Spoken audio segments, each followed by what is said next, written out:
13. 인내하는 삶, 고난의 경험. 내 친구 하나가 마라톤 대회에 참가했다. 그래서 나는 그 친구를 따라다니며 행사를 아주 자세히 볼 수 있었다.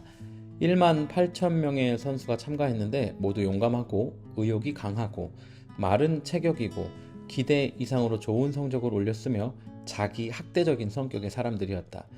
나는 그 행사에 약간 별난 주자들이 참가했을 것이라고 예상하였다. 예상대로 한 주자는 완전히 서커스에 나오는 사람처럼 화장을 하고는 자신을 티본 광대라고 불렀다. 또 다른 주자는 마치 꽃 파는 남자처럼 뛰었다. 13명은 무리를 지어 특별히 고안된 옷을 입고는 인간 지네 모양으로 경주하기도 했다. 출발선은 가히 볼만했다. 티본 광대가 관중들과 일일이 악수를 나누며 웃고 손을 흔들어댔다. 지네 복장을 한 사람들은 진짜 지네보다 더 까불었다. 경주가 시작되었다. 그런 경주의 첫 번째 단계는 즐거움이다. 이 지점에서의 달리기는 재미있다. 몸은 느슨해지고 심장은 뛰기 시작하고 온 우주를 다 차지한 기분이다. 피가 용솟음치고 머리는 맑고 허파는 심호흡을 하고 있다. 새들이 지저귀고 태양은 빛나고 물고기가 뛰어놀며 기분이 좋아지고 아빠는 부자고 엄마는 미인이 된다. 몸은 능률적인 기계처럼 잘 움직인다. 이 단계가 오래 지속되는가는 주자의 컨디션에 달려있다. 나의 경우는 4, 5m 정도 지속된다. 첫 번째 즐거움의 단계가 지나면 고역의 달리기가 시작된다. 고역의 단계가 지나면 부자연스럽고 아주 힘든 단계로 접어든다. 그 다음에는 달리기를 그만두고 싶은 유혹이 걷잡을 수 없이 밀려온다. 발은 도저히 못 가겠다고 버티고 칼로 찌르는 듯한 고통이 종아리에 느껴지고 폐는 바닥에 석탄을 넣고 불 떼는 것처럼 뜨거워진다. 주자들은 이런 경험을 벽을 들이받는 느낌이라고 표현한다. 이 단계의 달리기, 즉 벽을 들이받으면서 계속 달리는 것은 주자에게 있어서 최종 시험이다.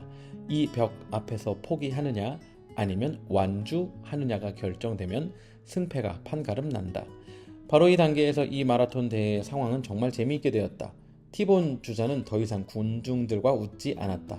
가로수를 붙잡고 헉헉거리고 있는 인간 지네는 몸이 좋지 않은 듯 보였다. 13명의 지네가 단체로 배가 아픈 것이다. 결승선에 한 번에 한 명씩 들어왔다. 어떤 사람들은 결승선에 도착하지 못했다. 경주의 시작은 항상 즐겁다. 그리고 쉽다. 그러나 끝까지 달리는 것은 힘들다. 하지만 끝까지 달리는 것은 영광스러운 일이다. 그리고 중요하다. 그렇다면 인생의 경주는 어떻게 달려야 하는가? 우리는 끝까지 잘 달릴 수 있을까? 끝까지 잘 달릴 수 있는 능력은 신약 성경의 저자가 인내 또는 참을성이라고 부르는 것이다. 인내는 영광스러운 헌신을 하기 어려울 때 그런 헌신을 가능케 하는 능력이다. 어떤 아내가 어느 날 밤 50년을 같이 산 남편과 침대에 누워있다가 그에게 물어보았다. 우리가 젊었을 때 당신은 밤마다 내 손을 잡아주었어요. 그러자 남편은 약간 흥분하면서 천천히 그녀에게 손을 내밀었다. 그리고 젊었을 때 당신은 잠자리에서 나를 꼭 껴안아 주었어요. 남편은 천천히 몸을 돌려 그녀를 꼭 안아 주었다. 그리고 젊었을 때 당신은 내 귀를 물어 주었어요. 그러자 갑자기 남편은 이불을 걷고 일어났다. 어디 가는 거예요? 약간 마음이 상한 그녀가 물었다. 틀리가지러. 젊고 낭만과 흥분 호르몬이 가득하고 방은 향수 냄새가 진동할 때는 귀를 깨물어줄 수 있다. 그런데 나이가 들어 보청기가 필요하고 방은 온통 파스 냄새로 가득하고 틀니를 가지러 일어나야 할 때라면 귀를 깨물어주는 것은 또 다른 문제다. 인내는 만병통치약이 아니다. 인내하고 싶은 마음만으로는 뛰어넘을 수 없는 한계가 있다. 인내만으로는 극복할 수 없는 많은 요인들 때문에 가능한 일도 있고 제한받는 일도 있다. 그러나 정말 의미 있는 업적은 인내를 필요로 한다. 은사, 재능, IQ 이런 것들은 우리가 통제할 수 없다. 하지만 인내는 우리가 개발할 수 있는 은사이다. 인내가 없이 영적 변화는 일어나지 않는다. 히브리서 기자는 인내로서 우리 앞에 당한 경주를 경주하며 라고 말했다. 다시 말해서 결코 중도에 포기하지 말라는 것이다. 고통을 통한 인내. 어떻게 인내를 개발할 수 있을까? 여러 가지 방법이 있다. 그중 한 가지를 영적 생활 방법에 대해 현명하게 알고 있는 신약의 저자들이 반복해서 가르쳐주고 있다. 그것은 고난 중의 인내와 관계에 있다. 야고보는 다음과 같이 말했다. 내 형제들아, 너희가 여러 가지 시험을 만나거든 온전히 기쁘게 여기라. 이는 너희 믿음의 시련이 인내를 만들어내는 줄 너희가 알미라.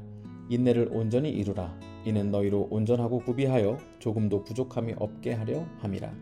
수백 명의 사람들이 자신의 영적인 성숙에서 무엇이 가장 도움이 되는지에 대한 대답한 보고서를 본 적이 있다. 압도적으로 많이 나온 첫 번째 것은 고난과 고통이었다. 그러나 아이러니한 것은 영적인 성장에서 고난의 역할이 가장 무시되고 있다는 것이다. 왜냐하면 성경 공부나 기도할 때 그것이 일어날 것에 대해 준비하지 않기 때문이다. 그 대신에 삶이 우리를 준비시킨다. 그렇기 때문에 변화되고 싶다면 고난이 어떤 유익이 있는지, 아니 적어도 고난에 어떻게 대처해야 하는지 정도는 알아야 한다. 고난은 항상 우리를 변화시킨다. 그러나 항상 좋은 방향으로 변화시키는 것은 아니다. 교통사고로 아내와 어머니 그리고 딸을 잃은 제럴드 시처는 하나님 앞에서 울다라는 책에서 비극의 의미를 알기 위한 몸부림을 신랄하게 표현하고 있다. 상실은 무기력한 현실을 초래한다. 마치 광대한 죽음의 바다 위에서 항해하는 것처럼 상실감을 맛본 사람들은 과거를 갈망하는 마음과 미래를 희망하는 마음 사이에서 갈등하면서 살아간다. 그들은 친숙한 과거의 항구로 돌아가서 잃어버린 것을 되찾고 싶어 한다. 또는 다시 생명의 희망을 약속해주는 의미 있는 미래를 찾아 항해하고 싶어 한다.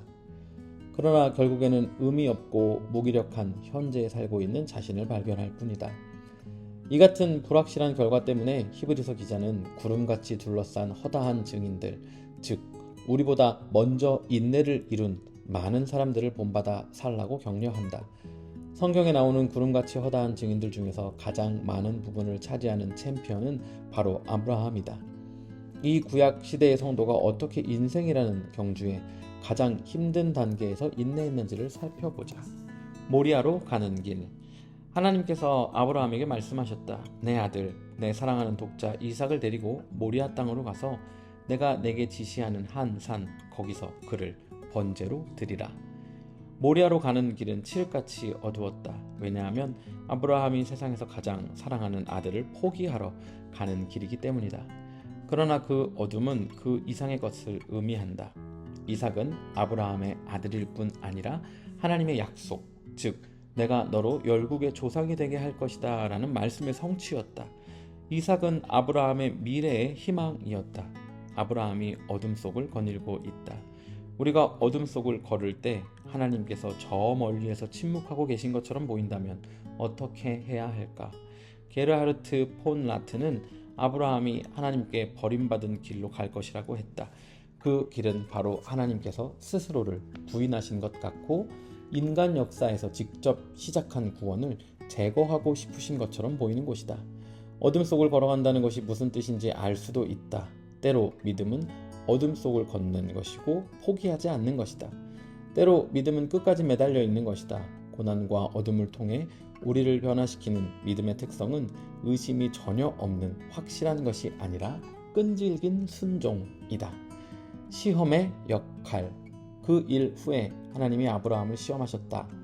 이야기는 이렇게 시작된다. 저자는 첫 번째로 이삭이 아무런 위험에 처해 있지 않다고 확인시켜준다. 우리는 아브라함이 보지 못하는 이런 점들을 볼 수 있다. 또한 그가 모르는 것을 알고 있다. 당신은 정말 힘든 시험을 본 적이 있는가? 어느 대학교 2학년 학생이 학기 내내 악명 높은 조류학 기말 시험을 준비하느라 고생했다. 그는 나름대로 최선을 다했는데 시험을 보기 위해 교실로 들어가서는 기절할 뻔했다. 시험 답안지도 안 보이고 문제지도 없고 교과서도 전혀 없었다. 벽에 25개의 그림만 걸려 있을 뿐이었다. 그것은 빛나는 색깔의 조류 사진이 아니라 새의 발을 그린 그림이었다. 시험 문제는 그 새가 무슨 새인지 맞추라는 것이었다. 이건 미친 짓이에요. 도저히 풀 수 없어요. 그 학생이 항의했다. 하지만 해야 해. 그 교수가 말했다. 이게 바로 기말 시험이란 말이야. 저는 할 수 없어요. 나가버릴 거예요. 좌절한 학생이 말한다. 퇴장한다면 기말 시험은 낙제야. 마음대로 하세요. 낙제시켜버리세요. 그 학생은 문을 나가면서 말했다. 좋아, 자네는 낙제야. 이름이 뭐지? 그 학생은 바지를 위로 걷어 올리고 신발을 벗고 발을 들이밀며 말했다. 내 이름을 알아맞혀 보세요.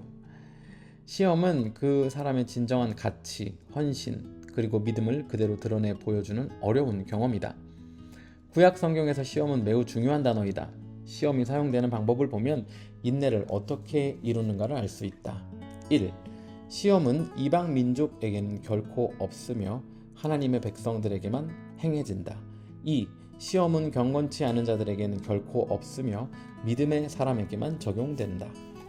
시험은 하나님과 언약 관계에 있는 사람들에게만 제한된다. 시험은 고통스럽지만 사랑의 행위이다. 고난은 믿음을 시험하는 데 유용하다. 야고보는 너희 믿음의 시련이 인내를 만들어내는 줄 너희가 알미라. 인내를 온전히 이루라. 이는 너희로 온전하고 구비하여 조금도 부족함이 없게 하려 함이라 라고 말했다. 한 음성이 크게 들렸다. 아브라함아. 아브라함이 대답한다. 내가 여기 있나이다. 아브라함은 자기가 어디에 있는지를 말하는 게 아니다. 그는 전에도 이 음성을 들은 적이 있다. 그 음성은 그의 목적지에 관한 놀라운 약속을 했다. 즉 가장 어려운 일을 요구한 목소리였다. 그 음성은 익숙한 환경인 고향 땅을 떠나라는 것이었다. 그는 그대로 순종했다. 그 음성은 그와 하나님이 풀 수 없는 끈으로 맺어진 언약 관계에 있다고 말했다. 또한 그 관계의 표시를 갖게 될 것이라고 말했다. 그리고 아브라함에게 할례를 받으라고 했다. 그는 시키는 대로 순종했다. 아마도 그는 왜 그 표시가 은밀한 악수나 비밀 반지가 아닌지 궁금했을지도 모르지만 아무튼 순종했다. 그 음성은 그와 아내의 나이를 합치면 190살인데 아들을 낳을 것이라고 예언했다. 그러나 분명히 이번에도 순종하는 마음으로 대답했다. 왜냐하면 사라가 아들을 낳았기 때문이다. 그리고 지금 다시 한번 그 음성이 들려왔다. 우리가 아는 대로라면 이번이 아브라함이 이 땅에서 그 음성을 듣는 마지막 순간이다. 그 음성은 이전에도 한번 약속의 성취를 위해 인생에서 가장 소중한 것을 포기하라고 요구한 적이 있다. 이번에는 한 가지를 더 요구한다. 바로 그 약속을 포기하라는 것이다. 아브라함의 반응은 자신을 제물로 드리는 것이었다. 내가 여기 있나이다. 그 말은 나는 달아나거나 피하거나 숨지 않겠습니다. 완전히 나를 드릴 것입니다. 나는 당신의 종입니다. 라는 뜻을 간결하게 표현한 것이다. 아브라함아, 내 아들 사랑하는 독자 이삭을 데리고 이 아이를 데리고 가라. 프레드릭 부케너가 지적했듯이 이 아이는 노인의 몸에서 태어난 아이다. 이 아이의 이름은 이삭, 웃음이란 뜻이다. 아브라함과 사라는 믿지 않았기 때문에 처음에는 웃었다. 그들은 완전히 불가능한 일을 비웃었다. 자신들이 사과를 들어 올릴 기력도 없던 나이에 아들을 낳으리라는 말을 들었기 때문이다. 그리고 그 이후에 아이가 태어나고 웃었다. 그것은 그들이 그 말을 정말 믿었다는 사실 때문이다. 그들은 사라가 슈퍼에 가서 생리대와 노인용 기저귀 둘 다 산 유일한 사람임을 알고 웃었다. 그들은 또한 부모인 자신들도 태어날 아기와 똑같이 이가 하나밖에 없기 때문에 다진 야채를 셋이 함께 먹어야 한다는 사실에 웃음이 나왔다. 혼란 가운데 인내하기. 그러나 지금 그 음성은 마지막으로 한 번만 말했다. 그리고 아브라함은 더 이상 웃지 않는다. 그 웃음은 평생 사라질 것 같다. 왜냐하면 그의 아들과 더불어 꿈도 웃음도 잃어버릴 것이기 때문이다. 하나님께서는 이삭이 인류를 위한 새로운 공동체의 시초가 될 것이라고 약속하셨다. 이것은 하나님의 위대한 실험이 될 것이다. 즉, 인간이 가족으로 살 마지막 한 번의 기회였다. 우리가 하나님의 분명한 부르심을 받아들인다는 표현으로 교회를 세운다고 상상해보라. 우리는 원하지 않았지만 온전히 순종하는 마음에서 그대로 한다. 교회 세우는데 24해란 세월이 걸린다. 그것은 마치 아브라함이 하나님의 약속을 받은 후에 24년간이나 자식 없이 보낸 것과 같다. 아무도 새로 세운 교회에 더 이상 오지 않는다. 회의 중에 계속 교회에 몇 명이 출석하는가라는 질문을 듣는다. 저 혼자인데요. 아무도 이런 대답을 듣고자 대중 앞에서 간증하도록 초청하지 않는다. 그때 한 명을 얻게 된다. 그는 우리 미래의 희망이요 하나님의 약속의 전부인 유일한 사람이다. 그때 하나님의 음성이 들린다. 그를 주차장으로 데리고 가서 깔아 뭉개라. 우리의 단 한 명밖에 없는 사람을 말입니까? 우리의 꿈을 잃어버린다면 어떻게 되나요? 우리가 가장 사랑하는 사람을 어떻게 놓아주나요? 아브라함은 사흘 동안 이런 고통 속에서 지냈다. 우리는 그에게 소리쳐 알려주고 싶다. 괜찮습니다. 모든 게 잘 될 겁니다. 하나님은 그런 분이 아니에요. 그분이 모든 것을 공급해 주실 겁니다. 그러나 인생은 그런 식으로 진행되지 않는다. 우리는 한 번에 한 단계씩만 나아갈 수 있다. 모든 여행에는 시작과 중간 그리고 끝이 있다. 우리가 중간쯤 오게 되면 아무도 끝이 어떻게 될지 모른다. 모리아로 가는 길은 어둡다. 너무 어두워서 몇 발자국 앞도 볼 수 없다. 인내하는 사람들은 믿음으로만 나아갈 수 있다. 그러나 믿음으로 간다는 것은 항상 평온하게 또는 의심 없이 간다는 말이 아니다. 믿음의 행동은 힘든 일이 될 수도 있다. 의심 가운데 인내하기. 의심은 좋은 것일 수 있다. 나는 엘비스 프레슬리가 살아있고 건강하며 타코벨에서 주방장으로 일한다는 소문이 의심스러우며 이에 회의적이다. 외계인들이 주기적으로 지상에 내려와 UFO에 인간들을 태워준다는 말을 믿지 않는다. 왜 그들은 MIT의 물리학 교수를 태워주지 않는단 말인가? 나는 텔레비전에서 이야기하는 모든 정보를 맹신하고 싶지 않다. 그러나 의심이 항상 좋은 것은 아니다. 의심은 우리의 기도를 방해할 수 있다. 우리가 이해할 수 없는 고난을 볼 때 의심은 우리를 괴롭게 할 수 있다. 마음속에 의심이 있을 때 우리는 실제로 확신하는 것 이상으로 확신하는 채 하려는 유혹을 받을 수 있다. 그래서 나는 아브라함을 볼 때 위로가 된다. 왜냐하면 이 위대한 믿음의 위인도 의심으로부터 자유롭지 않았기 때문이다. 아브라함은 불신하여 웃기도 했다. 그는 아내의 존재에 대해 거짓말하고 아내를 공경에 빠뜨림으로써 자신의 안전을 도모하고자 했다. 무슨 수를 써서라도 아이를 갖고 싶었던 그는 아내의 여종과 동침했다. 그에게는 많은 잘못이 있었다. 그러나 그가 한 가지 잘한 것이 있다. 그는 계속해서 나아갔다. 모리아산으로 가던 길에 아브라함은 이삭을 데리고 가면서 뒤에 남겨둔 사환들에게 우리가 돌아오리라 라고 말했다. 왜 아브라함은 우리라고 말했을까? 사환들을 속이려 했던 것일까? 아니면 그가 정말 하려는 일을 숨기려 했던 것일까? 우리는 아브라함이 전에도 거짓말한 적이 있다는 것을 안다. 마지막 순간에 가면 결국 자신이 그 일을 감당할 수 없을 거라고 생각했을 것일까? 너무 끔찍한 일이어서 깊이 생각하지 못했던 것일까? 모든 상황에도 불구하고 결국 어떤 식으로든 이삭에게서 나는 자라야 내 씨라 칭할 것임이라 라는 하나님의 약속이 실현될 것이라고 생각했던 것일까? 우리는 모른다. 그러나 우리가 분명히 아는 것은 아브라함은 자신의 상황을 완전히 이해하지 못할 때에도 하나님께 순종했다는 것이다. 믿음을 가졌다는 것은 의심이나 의문이 전혀 없다는 의미가 아니다. 그것은 계속 순종한다는 의미다. 외로움 가운데 인내하기. 아브라함은 이삭과 함께 가면서 짐 중에 칼과 불을 들었다. 이 칼과 불이 아이를 다치게 할 위험한 물건이라는 것을 생각해보라. 그러나 여기서 그는 아들을 보호하는 것이 아버지의 일이야 라고 합리화했다. 번제에 사용될 나무는 이삭에게 지었다. 이제 단 둘이었다. 두 사람이 동행하더니 두 번째 어떤 목소리가 아브라함을 불렀다. 이번에는 이삭이었다. 내 아버지여. 아브라함은 그 목소리로부터 도망가거나 숨고 싶었을 것이다. 그러나 그는 두 번째로 대답한다. 내가 여기 있노라. 그것은 아들아 내가 어떻게 해주면 좋은지 말만 하렴 이라는 뜻이었다. 이삭은 충분히 나이가 들었기 때문에 아버지가 번제가 드리겠다고 말했지만 짐승이 없다는 것을 알았다. 아버지는 이상하게 침묵을 지키고 있었다. 그래서 물었다. 불과 나무는 있거니와 번제할 어린 양은 어디 있나이까? 다시 한번 아브라함은 모호한 대답을 한다.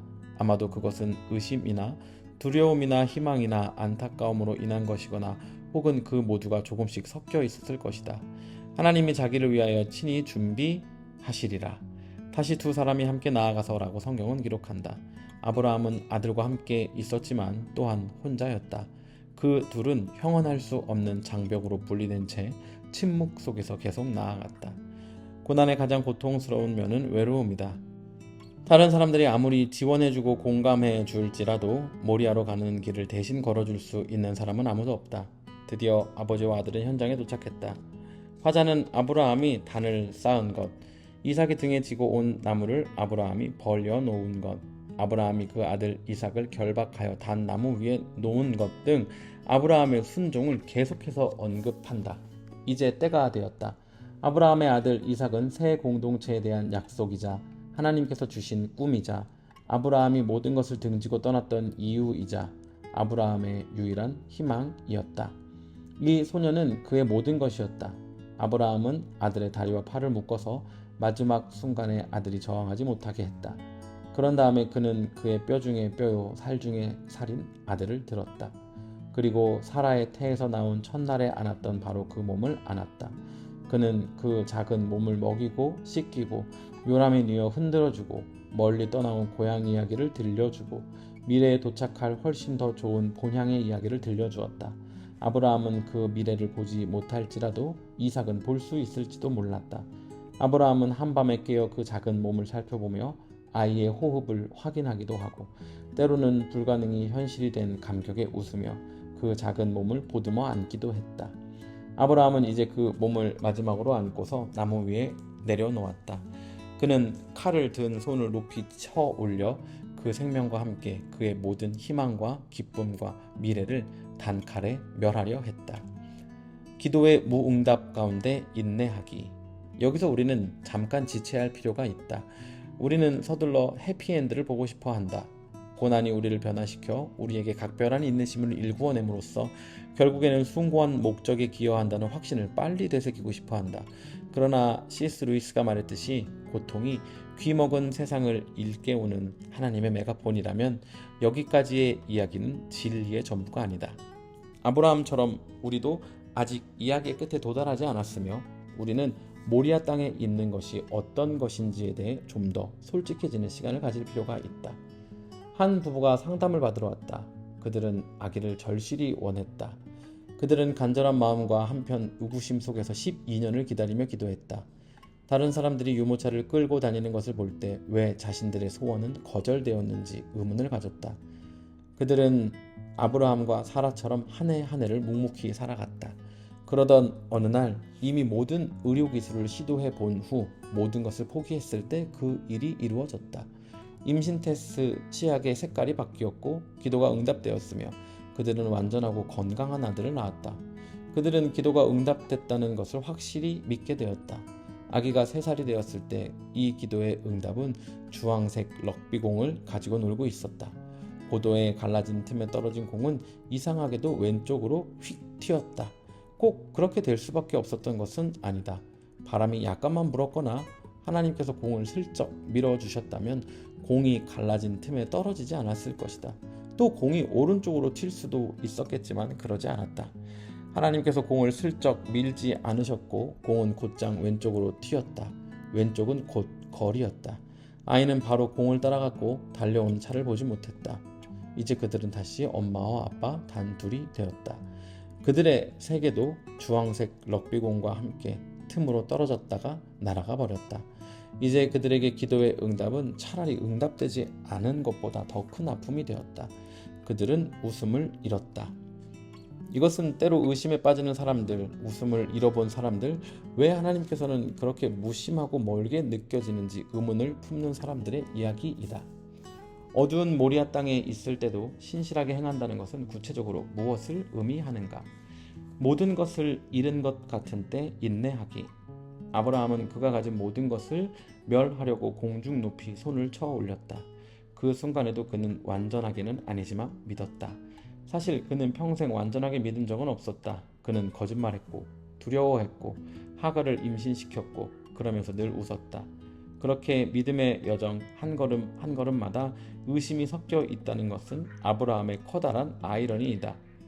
그러나 아브라함이 도망가거나 숨지 않고 여기까지 어려운 한 걸음 한 걸음을 디뎌온 이유는 낯설고 어렴풋한 하나님, 멀리 계신 것 같고 무섭게 보이는 그 하나님이 오래전에 그에게 말씀하셨던 그 하나님이실 거라는 희박한 가능성의 소망 때문이었다. 피 흘림과 죽음뿐인 이 이야기의 어디쯤에선가 불가능을 약속하시고 이루시며 아이의 이름을 웃음이라고 지어주신 하나님께서 나타나실 거라는 소망 때문이었다. 인간의 관점으로는 가장 절망적으로 보이는 상황 속에서도 그는 계속 소망을 지켰다. 이성을 초월한 이런 믿음 때문에 세렌 키르케고르는 아브라함에게 불합리성의 기사라는 직위를 부여했다. 아브라함은 스토아적 금욕주의자가 아니었다. 그는 체념하고 담담히 받아들인 것이 결코 아니었다.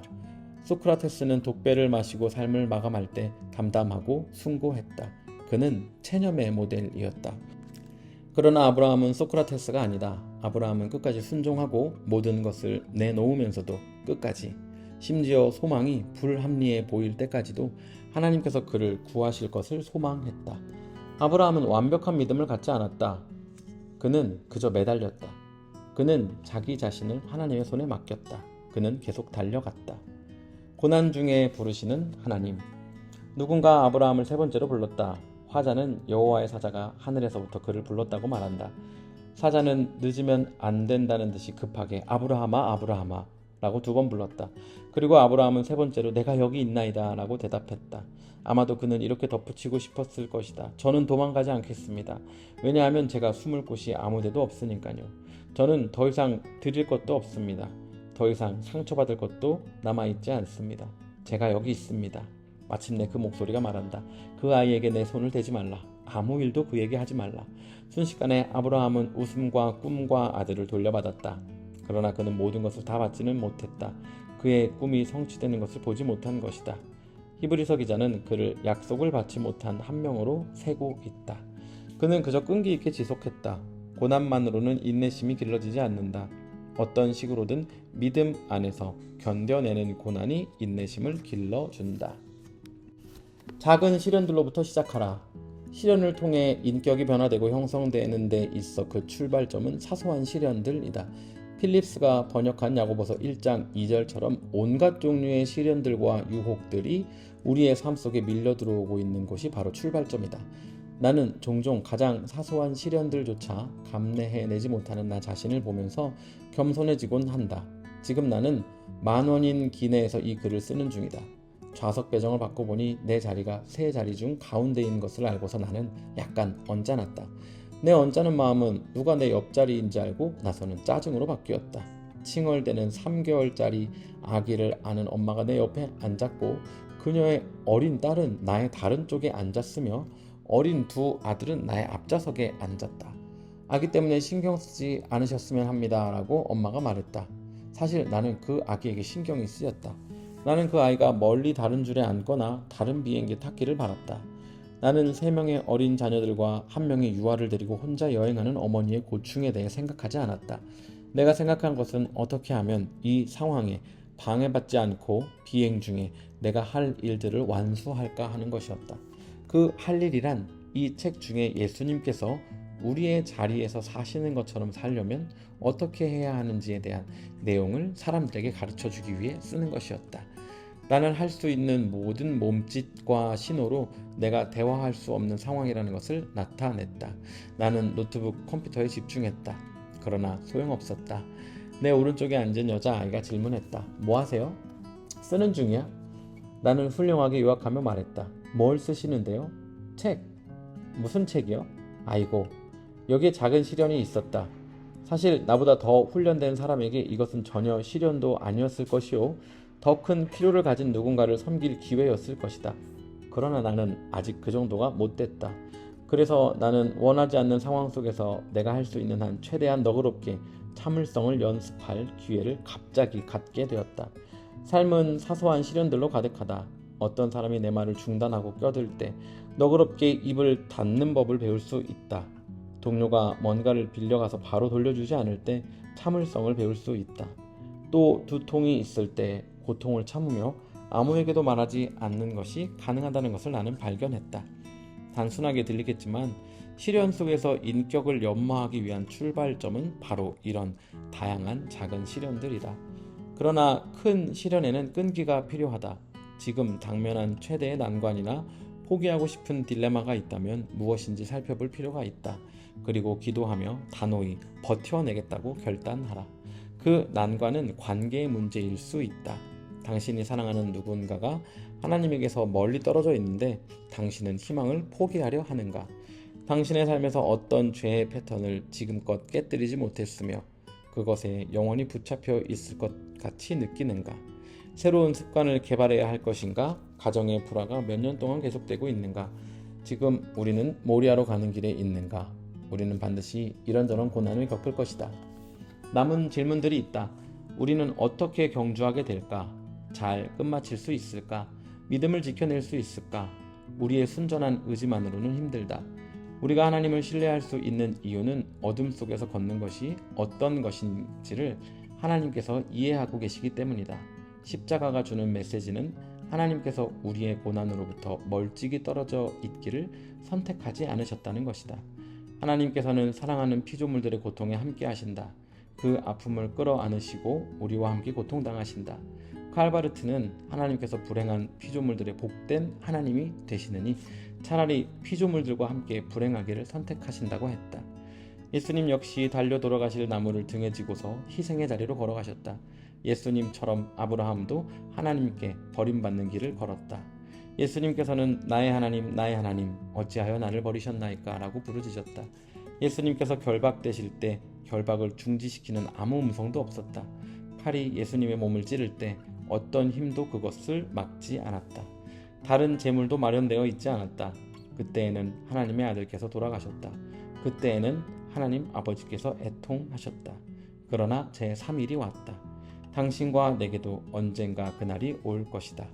그동안은 그만두지 말라. 지금은 변신할 시간이다.